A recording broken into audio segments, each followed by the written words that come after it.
Hello everyone, this is my day 6 of this challenge, and in this video I'm going to explain all about the recursion. So firstly we will discuss about what is recursion, and then we will go to the different parts of recursion, that is the base case, then the recursive case, and we will talk about the different phases of recursion, like how the function calls work, and then how the functions returns back, like stack unwinding, and whatever these all the concepts. And then we will also solve some of the problems, the basic recursion problems. So firstly, let's get started with the recursion. So what is recursion? So we often says that the recursion means the function when calls itself again and again. But in more better terms, if we say that that what is recursion? So recursion is that whatever the bigger problem we are having now, in order to solve that bigger problem, we convert that into the smaller versions of itself, and we repeat this process until we hit our simplest and the simplest possible case. So recursion is a technique, or we can say a way, which is used to solve a bigger problem by reducing it into the smaller versions of itself until we reach the simplest possible case. And the simplest possible case means the base case, we say usually. So that is the recursion. So here I have just written this definition of it, that recursion, it is a way, or it is a technique of solving the problem by reducing it into the smaller version of itself in each step until we reach the simplest possible case. So that is all about the recursion. And now let's get into the different parts of it. Firstly, so the base case. Now what is base case? So base case is a stopping point where the recursion stops. Okay. So base if the base case is not there in the recursion, means whatever the recursive calls are made, the function is calling again and again itself. If the base case is not present, then the recursion will not stop. It will lead to the infinite recursion.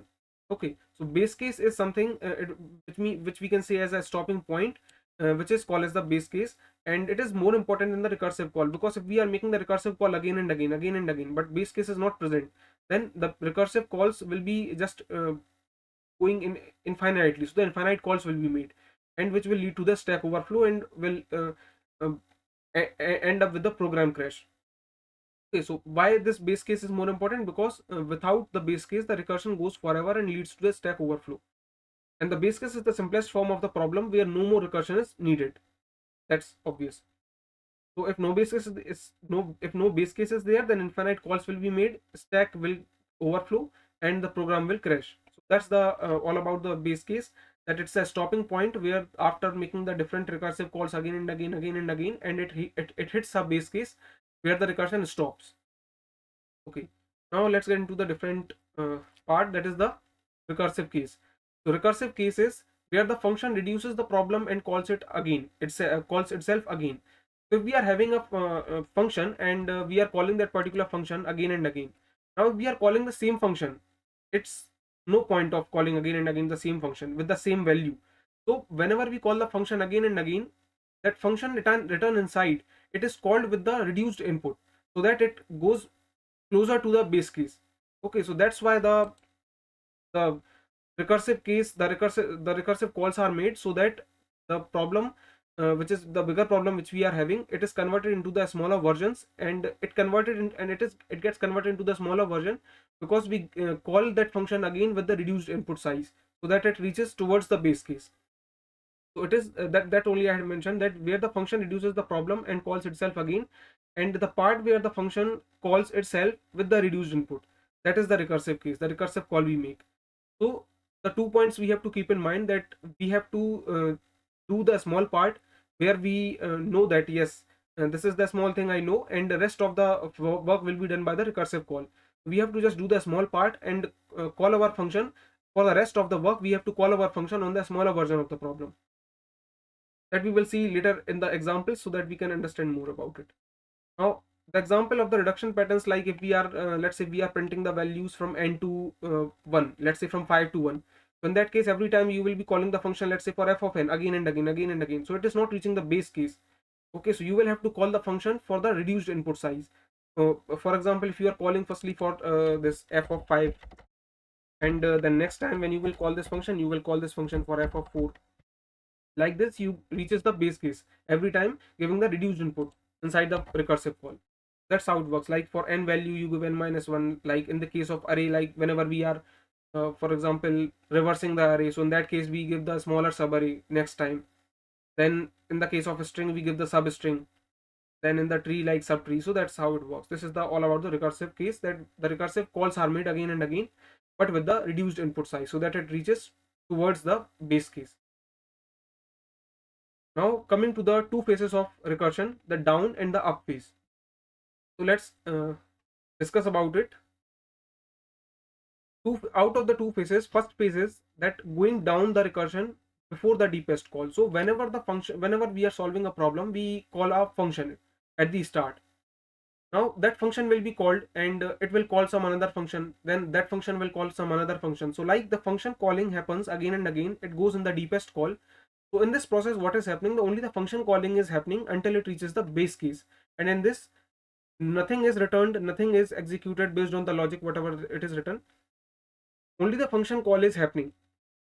Okay, so the time when the function keeps calling itself, this is the this is the point where the function only keeps calling itself, that is known as the going down the phase, going down the recursion, that is means the forward phase. So like if we are calling this function 5, if we have to print, let's say from 5 to from the numbers from n to 1 or from 1 to n, that we will see what order is there. So like a function of 5 will be called, then function of 4, inside this function 5 fun of 4 will be called, then fun 3 will be called, and fun 2 will be called. Likewise when it reaches the base case, so this whole process of the deepest call, that is known as the going down the phase or going down the recursion. And once this base case hits, after that it just returns, it gives control back to the previous function, then it gives back to the previous function, then the control goes to the previous function. So the moment the base case hits, after that it just returns back. So this returning back one by one function one function at a time, returning back, that is known as the coming up phase.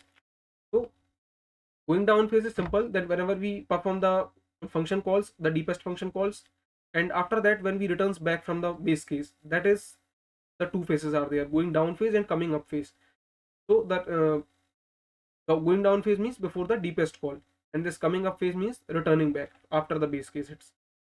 So this recursion problems behavior is like, we see the two phases of the recursion in the very important aspect, because whenever we have to solve the problems like the basic problems, whenever we have to print the values from 1 to n or n to 1, so that there the order matters, that where we have to write our statement so that it executed at the right time or at the right point. So that we will see how the numbers printed like from 1 to n, n to 1, what order we have to check, what where we have to write the statements to be executed.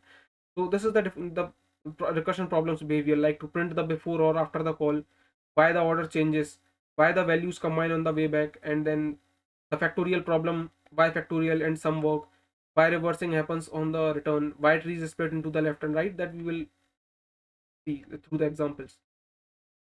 Now why down and up matter?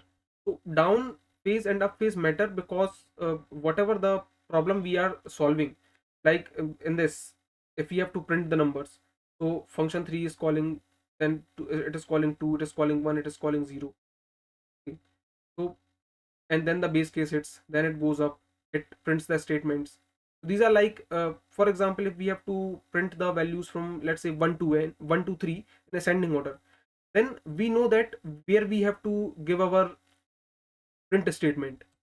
So if we are having this function, let's say let me just write the function, this void function, and inside this function we have given a value, let's say this int n, and whatever the value it is given inside that. Now inside we have inside this we have written one base condition, that if it hits 0, then just return from there. Otherwise, see, now we have to print these 1 2 3 in the ascending order. So now we know that where our work should be done, where our statement should be executed. Because if we are this printing these values before the function call, then it will print in the reverse order. But if we have to print them in the ascending order, then we will have to give that statement after the recursive call. If we are making this recursive call or function here with n minus 1 value, so we will have to write that our print statement after this. whatever the value comes here. So that firstly what will happen in this, firstly this function will be called for f of 3, and now there the condition is false as of now, so it will call for f of 2, see here, and then it will call for f of 1, then it will call for f of 0, and when the f of 0 hits, so here the condition will be true and it will just return. And when it will return,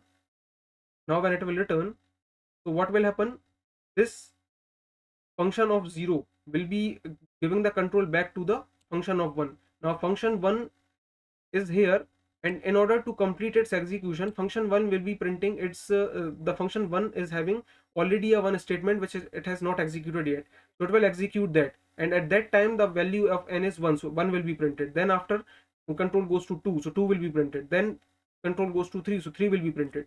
That's how it works. So the main thing which I want to convey here is that why the down and up matter, because we know that when we have to perform our work, so after, before the recursive call or after the recursive call, so that's where the down and up phase matter, that where we have to give our statements to be executed based on the logic. So that's all about this. The simple case, if we have to print this in reverse order, we will be giving this statement before this recursive call. So that's why the down and the up phase matter. Now let's get into the important part, that is the call stack. Now call stack means the line I have mentioned here, that recursion works because every function calls gets paused and saved inside the stack until the inner call finishes. Now what's the meaning of this? Just take an example. I am calling f of this n, and where I am having this n value is 5. Now I have let me just take a stack here, and now what will happen, this is a call stack. This is a call stack, and inside this call stack what will happen, that firstly I am calling this function f of 5. F of 5 is called, and let me just take the same example here. Okay, this is the function, and now this f of 5 is called. F of 5 is called. Now it will come inside this function, it will see that it is n equal to 0, no, so it will call this f of, so firstly what happened here, firstly f of 5 is called, so f of 5 will be coming inside the stack. Now what is happening here, function this f of 5 is waiting for whom, for the result of f of 4. The f of 5 is waiting for f of 4 to be executed or finished. So because it has this f of n minus 1 inside it, so f of 5 will call this f of 4. So as of now f of 5 is inside the stack. Now it will call f of 4, so now f of 4 is called, and now the f of 4 will be coming here inside the call stack. Now f of 4 will be waiting for the function f of 3 to be executed, and when it is completed, then it will be completed. So now f of 3 will be called here. F of 3 is called. Now f of 3 will be going inside the stack. F of 3 will be going inside the stack. Now f of 3 will be waiting for f of 2. F of 2 will be here. Okay. So now f of 2 will be going inside the stack, and then f of 2 will be waiting for f of 1. Where f of 1 came, and this f of 1 will be then going inside the stack. Now, okay, this is f of 1. F of 1 will be going inside the stack, and now it will be waiting for f of 0. So when it will be waiting for f of 0, so now f of 0 has to go inside the call stack, and here f of 0, what happened is f of 0, it hits a base case that n equal to 0, so just return. Now when it will return, this f of 0 will be removed from the call stack because it has completed its execution, it has returned something. Now it has returned, so it will be removed. Now the control will come back to the f of 1. F of 1 is here, and now one statement is remaining in order to execute it, to be executed. So what will be executed, f of 1, and here n value is 1, so it will print 1. Now the control comes back to the, now this f of 1 is removed from the stack. Now the control comes back to the f of 2. Now again one statement is here for f of 2, so it will execute it and 2 will be printed. That's how it works for everyone. So here 3 will be printed, 4 will be printed, 5 will be printed, and that's how whatever these functions are present inside this call stack, these all will be removed. So that's how it works. The call stack is basically every function, whenever a problem is solved, when a function is called, that function, when it calls again and again, the one function after another function, so every function waits inside the, or we can say it is saved inside the stack until the inner call finishes. So for f of 5, it waits for f of 4 to be finished. F of 4 waits for f of 3 to be finished. So the inner call, until the inner call is finished, that is saved inside the stack, and after that only it gets removed. The recursion works because every function call gets paused and saved in a stack until the inner call finishes. That is the meaning of here call stack. That's for what the call stack is used. Every function is called, it waits inside the call stack, inside the stack until the inner call finishes, and once the inner call finishes, it gets removed from the call stack. That's how it works. Now at any moment, the stack contains the current function and all the functions waiting for the return. You can just see here again with the example. Same example is here. That just see this function. This is the current function, let's say, as of now. Now this current function will be there, and all other functions which are waiting for return. It means they are waiting that this inner function will be, the inner call will be returning something. Then it will be, another function will be waiting for the some other function return call. Sorry, in this return statement, in this return. So one function is there. What is there at any moment in the inside the call stack? At any moment, the stack contains the current function, whatever the current function is called, and also the other functions which are waiting for the return. So this is why the recursion uses the stack space, so that the functions are stored inside the, or saved inside the stack. Now during the down phase, the stack grows. Obviously, whenever the function is growing, you can just see again from here the same example. Whenever you are performing this, these functions are going to be called like f5, then f4, then f3, then f2, then f1, then f0. So the stack size grows. In that case, the stack size grows. That's only written here. The stack grows and the output does nothing unless we print down during down. Obviously, in this problem, sorry, in this example, we are not printing anything. If we have written this print statement earlier, then while going in the down phase, or while calling these functions, that statement will be executed. But because it is written down, so it will be executed later. That's what it is written. The stack grows in the down phase while the function calls, and after that the function calls completed, when the base case hits, after that when they comes back or returns back, then the stack just starts to shrink. It means the size gets decreased. Obviously, because the functions are getting completed, they are returning something and they are removed from the stack. So the stack then shrinks, and after that the output is produced if print during up phase. Yes, we are printing here during the up phase or during the stack unwinding. So that's what it means. Now let's come to the recursion tree. So what is recursion tree? Recursion tree, it is a, we can say, a kind of visual way in order to uh, see that how the problems breaks into the subproblem. Okay, and how many calls occurs. There can be different calls, like if a function is calling only one function, or there can be the function which is calling multiple functions at a time, like in the Fibonacci number. And okay, and like the flow of calls, how the flow of calls is going to be, the depth of the levels of recursion, like at what depth, at what are the number of branches are created, at what is the maximum depth, what is the maximum height of the tree. Okay, and branching, like number of children each calls create, like that is the recursion tree. It tells us that how many calls are made by one function. It tells that what is the depth or the levels of recursion. Okay, which also tells us the time complexity and basically space complexity based on the number of nodes and the maximum depth respectively. Now let's get into the types of recursion trees.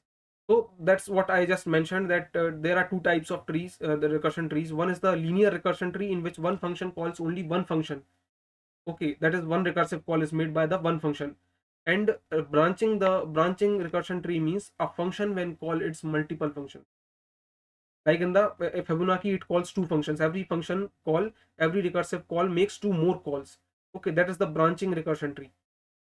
So this is the kind of chain in the linear recursion tree, and in the branching recursion tree, it grows exponentially. Like at first level, you can see that only one is there. this one function is there, and after at second level the it calls two more functions, and after that every function calls two more functions, because of which the number of functions gets doubled at every level. So it is growing exponentially, like 2 power 1, 2 power 2 power 0, 2 power 1, 2 power 2, likewise in the 2 power n form, so growing exponentially.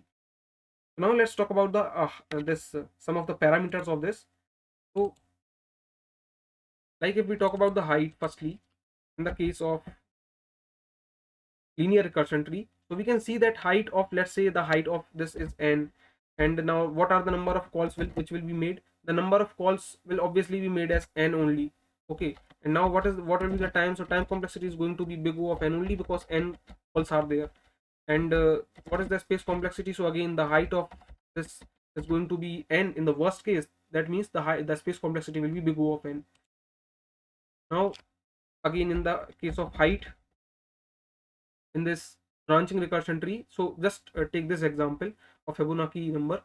Here the height is, see, whatever the height is going to be, one important thing is that here we are having now currently as an example Fibonacci number. Now there can be another example in which the different calls are made by one function, multiple calls are made by the one function.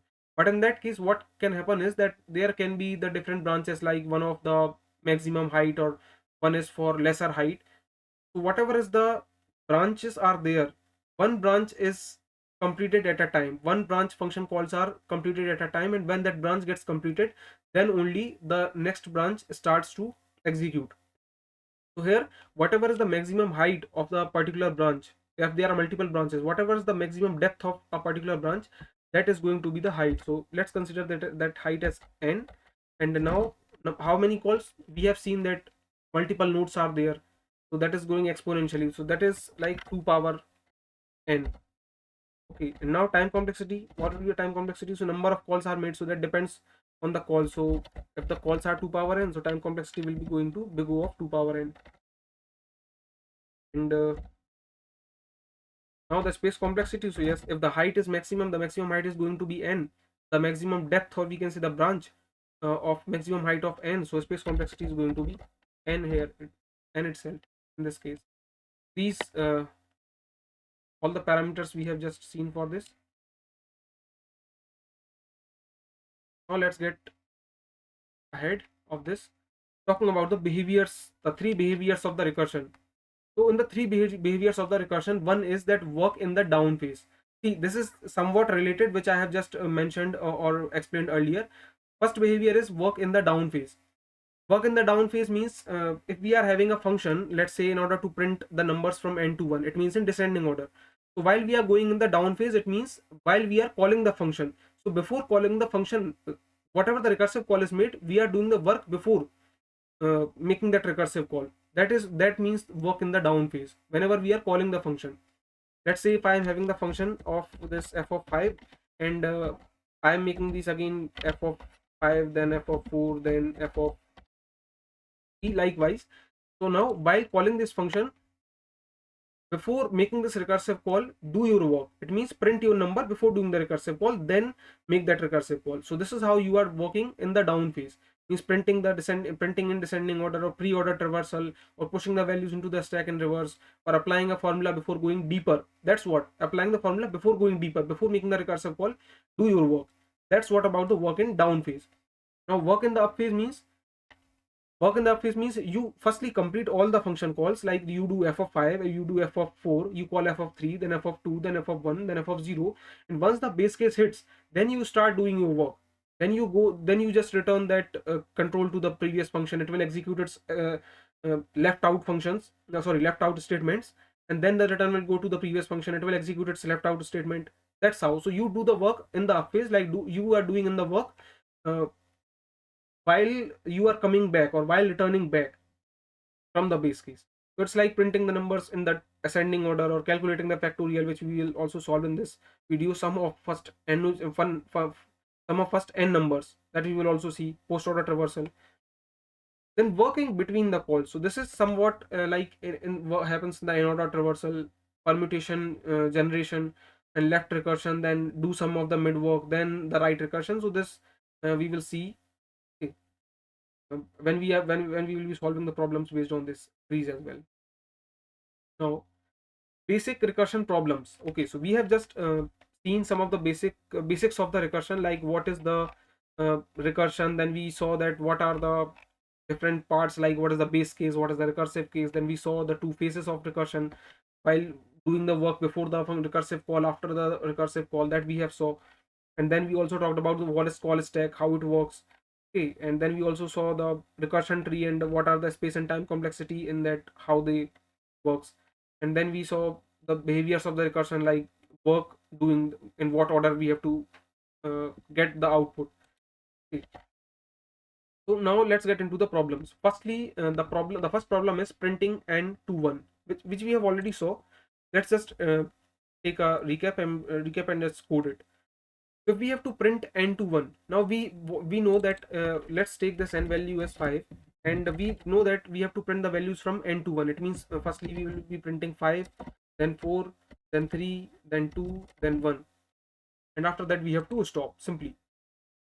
But I have to print in this way. Now if I will be making the recursive call every time in order to get to a particular value to print that time for that time. So in this case, what we will have to do is, if we are having we are making a function call for f of 5. Now firstly I will have to print 5. So before making the recursive call for f of 4, I will have to print this value, so that it gets printed in the reversed order. Now let's directly get into the code part. So here I have written for this already the code I have written here in the main function. And now let's just make write the function for this, void print. And here I have to print for this. I have taken n value inside this, and now when I will have to stop, I will have to stop when n becomes equal to 0.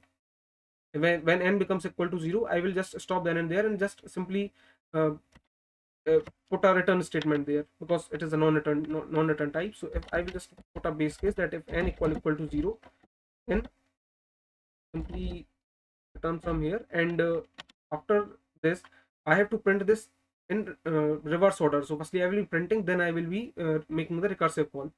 So in order to print, I will write this n value, and after this I will be making the call for the another function that is with the value n minus 1. So as we have just see as we have just seen that whenever this function is called, after that we have to make a recursive call with the reduced input. So that's what it is written here. You can understand more about this, that whenever we are making the recursive call, we are making with the reduced input, so that it goes closer to the base case. So firstly it will be here 5 will be coming, so 5 will be printed. After that the call will be made for 4, then here 4 comes, so 4 will be printed. Then 3, so 3 will be printed. Then after that call made for 2, so firstly 2 will get printed, then the call will be made for 1. So likewise, whenever the base case hits n equal to 0, so it just returns from there. Let's just run this code. So firstly let me give the number that I have, what numbers from print. So print from 5 to 1.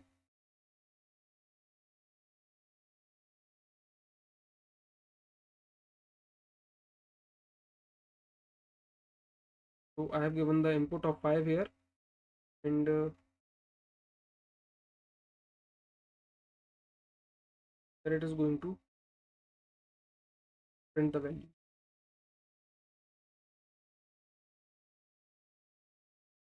Okay, it has printed, and just taking the time to look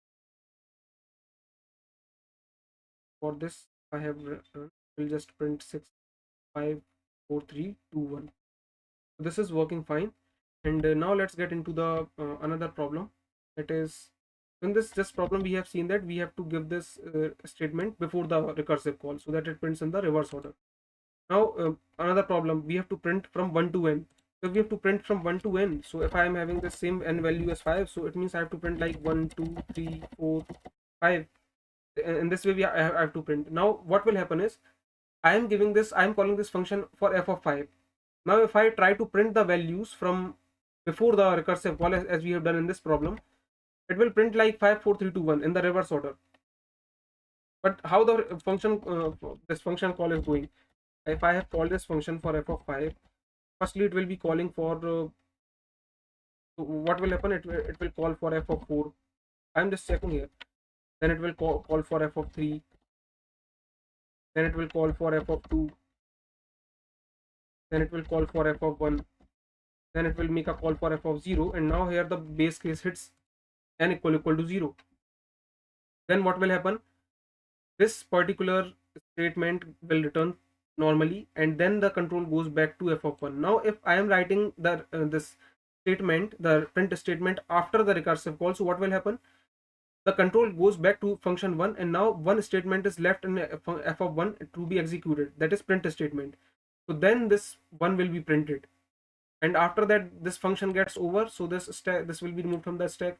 After that the control goes to the f of 2. One statement is left in f of 2 to be executed, that is f of this printing 2. Then 2 will be printed, then 3 will be printed. Likewise it will be printed in the ascending order. So the simple difference, the small change which we have to do is just write the function here, and here it is taking the n value, and the same base case, that is if n becomes equal to 0, so I have to just return or stop there, and I am making the call firstly recursive call, and after that I am printing the value. So the recursive call will be made first, that is print of n minus 1 with the reduced input, and after that I am printing the value of this n after this value is printed. Now if I am giving 6, it should print 1 2 3 4 5 6. Let me just run this code. The input is 6 here, it will be printing 1 2 3 4 5 6, taking some time to, it is printing 1 2 3 4 5 6. Now this is done. So we have seen two things. Now in these two problems we came to know that when the order matters, we have to see for the up and down phases, like we have to print our statement or whatever the logic is there in a problem, in a specific problem, where we have to put that those statements so that they gives the correct output. Now print the name n times. Okay, so any name, let's say I have to print Aditya for the 5 times. So I am having again n value as 5, and I have to print the name 5 times. Let's just code it. It is as simple. So let me just write this function again, and I have to print again, and getting the value that how many times I have to print. And same thing, that once the base case hits, if n equal to 0, I am just going to return it from here, or I can say just stopping the recursion. And now I have to print name, so I can just give the name here. The name will be printed in this case, and after that I can make the call again for n minus 1. The call again will be made again. Now I have already given this 6 input. Let's see if it prints times or not. Will print.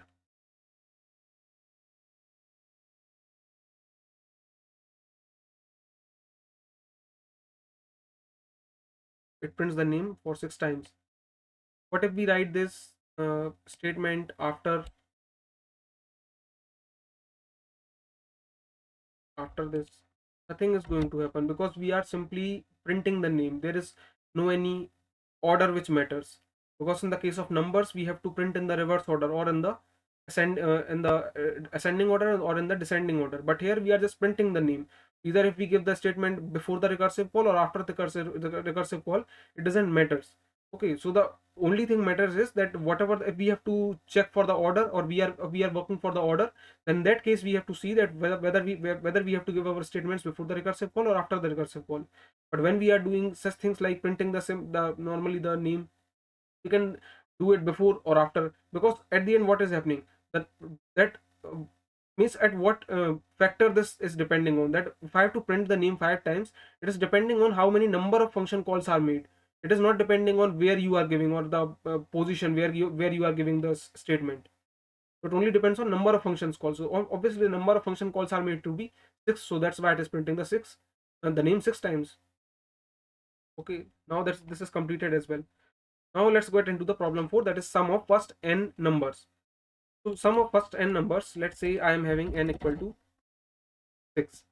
Okay, and if I have to sum of first n numbers, like for 1 plus 2 plus 3 plus 4 and plus 5 and plus 6.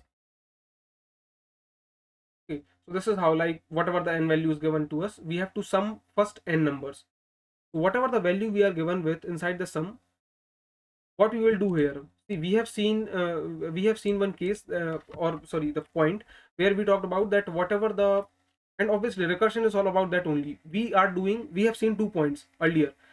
One point is that we have to do some work, and the rest of the work will be done by the recursive function calls. So it's a kind of that only. We are what we are doing, any number, if we are going to any number, or if we are calling the function with any of the number. Now what the function, that particular function will say, that function will say, I will give my function, I will give my number, I will just add my number, and rest of the numbers, this recursive call will be adding. So how it will be working, that if I am calling the sum function, let's say for the value 6, now what this function will say, this function will say that I will be adding only my value, that is 6, because I know that I am having this value as of now 6, and rest of the values like 5 4 3 2 1, these will be added by this smaller function, this sum function. And I'm giving this inside, whatever the n value is, I'm giving it with n minus 1. Again, what will this n minus 1 say? Let's say this n minus 1 became as, yes, a sum of 5.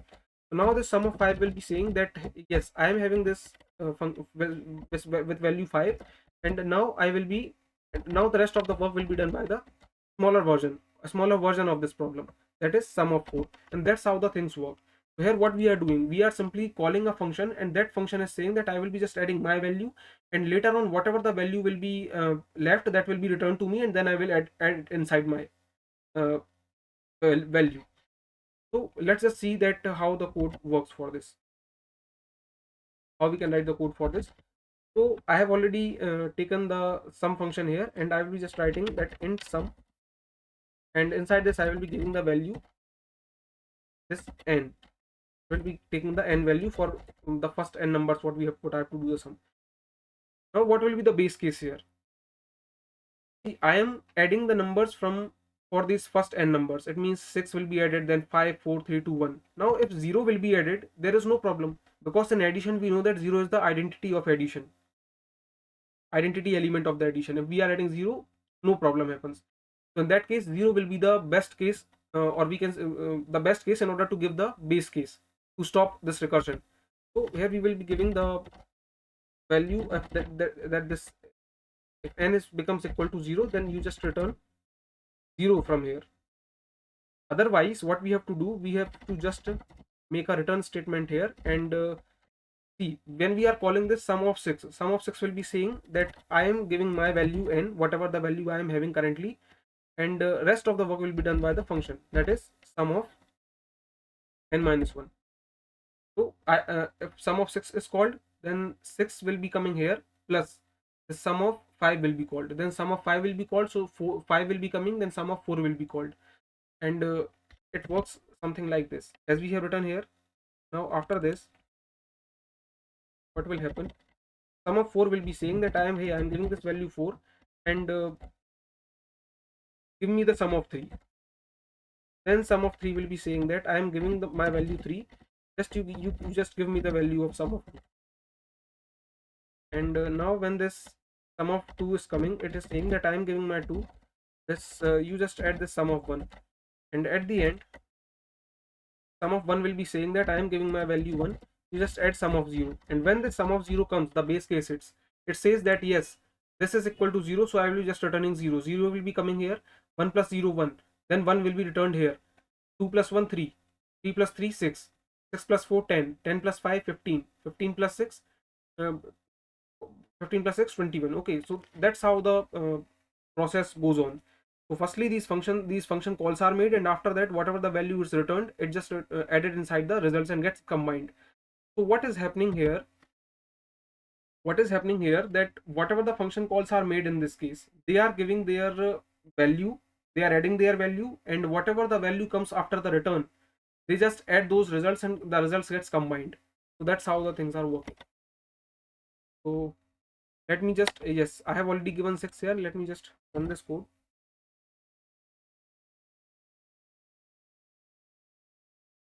So if we have to add the first 6 numbers, then it will give the result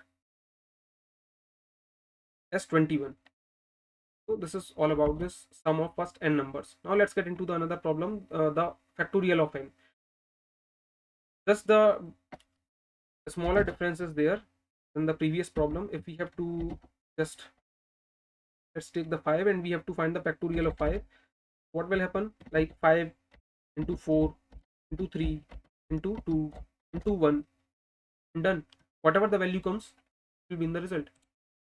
Now how we have to write the code for this? So we have to find the factorial of 5. So 5 into 4 into 3 into 2 into 1. So it is again saying that, as we have seen in this problem, that it is saying that I will give my value, you just add the value of this sum of 5, because I don't know. This is the another smaller version of this problem. Now same thing will be happening here, that it is saying that I will give my value. Let's say I am calling this this for the factorial of 5. What it will be saying that, hey, I am giving my value 5, and the rest of the work you do with this help of with the help of this function f of this factorial of n minus 1, that is 4. And then same thing will be happening here. It will be saying that, hey, I'm giving the value 4, and you just call this function in order to do the rest of the work. So here it will be giving the with 3, and that's how the flow which I have made here, that will be working same here. Okay, that's same will be made here. So let's just code it here. Here I have already written the function for this. Now int factorial, and inside this let me give the value for which I have to find the factorial. And now what will be the base case here? Here the base case was 0, because we know that if we add 0, no any change will be done. So that's the that's the best one, the best case, the best base case in order to stop the recursion. And here, see, one thing we already know, or we can see one point we already know, that if the number becomes a 0, then the 0 factorial is 1 itself. So either we can say that if n equal to 0, then you just return 1 from there, because that's the mathematical definition we know. So you just return 1 from there. Or we can do one more thing, that if we have to not write this, because we can also say that if this n becomes equal to 1, then in that case also you can return 1. Why? In this case you return 1 because 1 is the this identity element for the multiplication, that if you perform the multiplication of 1, no any effect will be done. So if you hit 1, then it just return 1. So there are the two cases you can write, if either n equal to 0, because this is the mathematical definition, that if 0 factorial is 1 itself. Otherwise you can put this case, that if n equal to 1, then you can just return 1. And after this we just have to perform the same scenario, that we have to just return here, and whatever the value is already there, it is saying that I am giving my value, and rest of the work, or rest of the multiplications you perform with this help of the function, this factorial of n minus 1 with the reduced input again. So that's how the recursive calls are made, with the reduced input. Now again let me take this 5 here and run this code.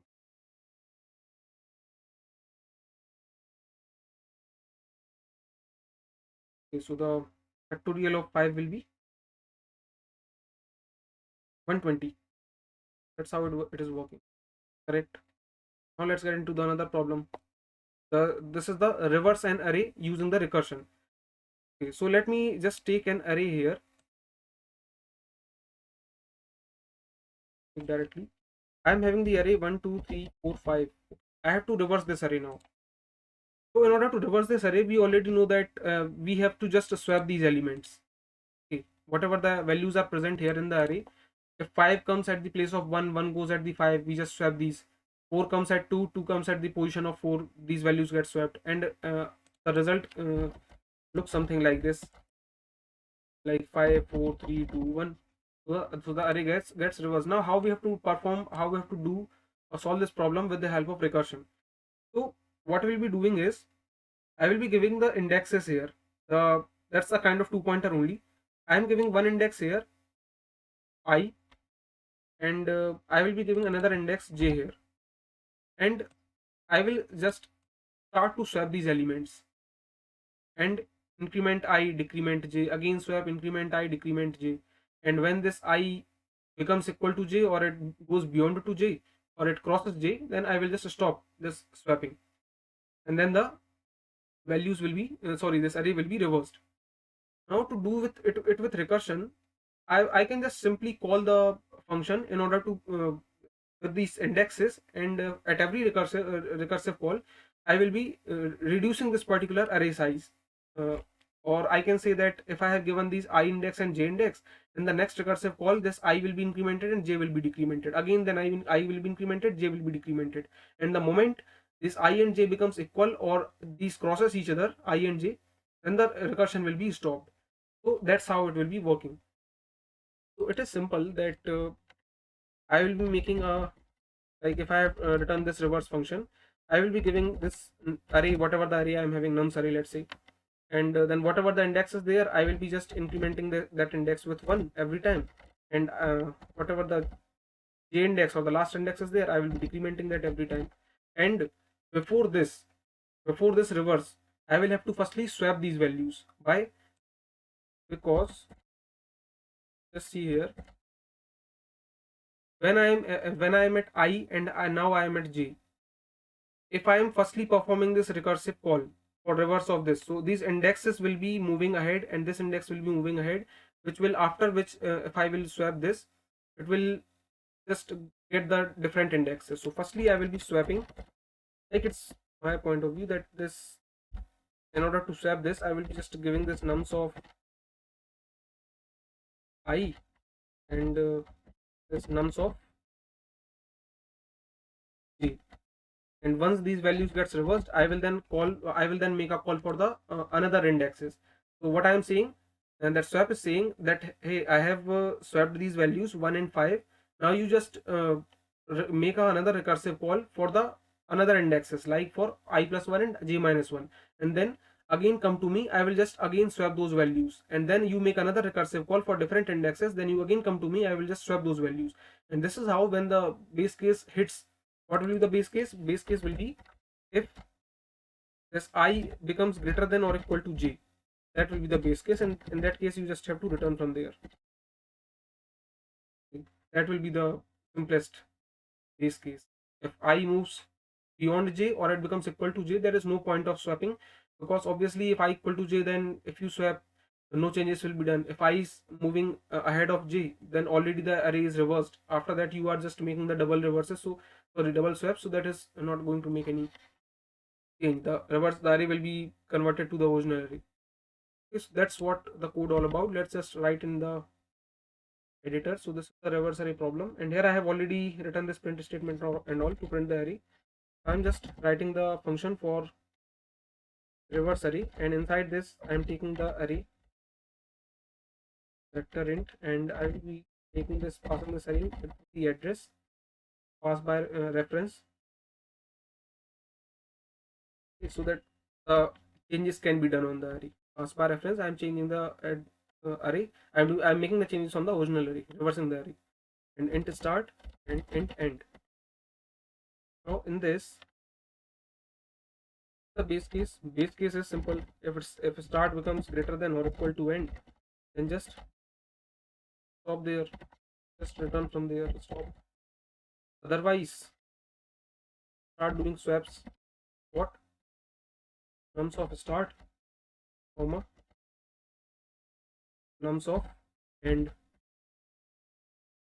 and after this, when you have made the swaps, you just call this reverse array function for the different indexes. For the different indexes means start take this start to +1 and take this end to -1. That's simple. Let's just run this.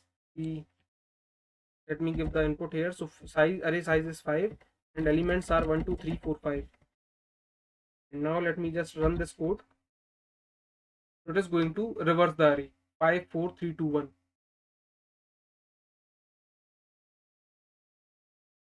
Yes, the array size is 5 and elements are these, so it has just reversed the array 5 4 3 2 1. So that's how the reverse array problem we have solved. And now let's get into the another problem, that is check palindrome using the recursion. See, let's take the string. If I'm having the string a b a b a, okay, I have also taken the same string in the problem in the code. So this is the string, and now I have to check if this is a palindrome or not. What is a palindrome? Palindrome means if we read the string from left or from the right, it sounds the same. That's the palindrome. So this string is a palindrome or not, we have to check. That's the simple. That's simple. It's same as the this reverse array problem only. That means that we have to use the two pointer technique like only. So in that case, we will be just taking this indexes in the way that this I index and j index, and just this moving this I ahead, moving this j ahead and the j back. And when you are checking this, you just put a simple case that if any point of time you find that these particular characters are not equal, then you just return false from there, because that is a early return case. We can say early return means if we found at any point of time, because we already know that if this is a palindrome, then from both the ends the characters will be same. But if any point of time you found that these are not same, then obviously it is not going to be a palindrome, even if all the other characters are same. So that's the early return case. In that case, we just have to return false. Otherwise, we have to move ahead with the recursive calls by taking the different indexes, by keeping I ahead and j back, I plus 1 and j minus 1. And what will be the base case? Base case will be the same, because we are using the I and j, and when I and j comes to the same position, or I moves ahead of the j, then in that case we have to stop, because that is the case where we have matched all the characters from both the ends. So let's just get into the code part of this as well. So here I am having the check palindrome code, and let's just write this code. So what will be the base case in this? Base case is simple. That's sorry. The start is greater than equal to end. So in this case, you have to return true. I will just explain how it is going to work. And if the early return case, if the nums of if this nums of sorry nums here string is here, so s of this start any point of time is s of start not equal to s of end, then that is the case where you have to return false. That is the early return case. Otherwise, you have to make the calls check palindrome with this string s, and these particular values, that start will be +1, end will be -1, and this will be returned here every time. How it is going to work? Let's just take this code and run it on this example.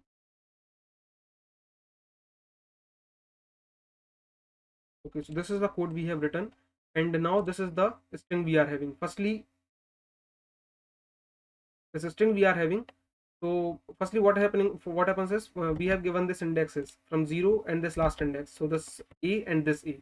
So start and end are here. This at this a and this a. Now is start is greater than equal to end? No. So condition is false here. Now are these both characters not equal? No, these both are equal. So condition goes false, and then this particular function will be again called for these particular indexes b and b. B and B again are true, so here this false will not be returned. And now the S and E both comes at here, so start is greater than equal to end, yes, so return true. So the simple thing is that after checking the entire string, after you have checked all the string, and if you have not found any of the characters which are not matching to each other, if they are not matching, so just return false. But if they are not matching, obviously this base case is going to be executed once, because every time this uh, recursive call is the recursive call is made for the smaller inputs every time with the reduced input, so they are going towards the base case. And while going towards the base case, if this condition is not true, that if any of the two characters are not equal, then obviously the entire string is a palindrome. Okay, but if any of the case, if this any of the two characters are not equal, then in that case you will just return false, so you will not come here. But if any of the time this is not executed, then you are going towards the base case, and you will be returning true, that yes, I have not found any characters which are not equal to each other at their respective positions, so therefore this is a palindrome. So that's how we have also solved this problem. And let's just run it here as well, so that in correct idea. So it is going to give the result that yes, S is a palindrome. A B A A B A B A A B A B A. S is a palindrome.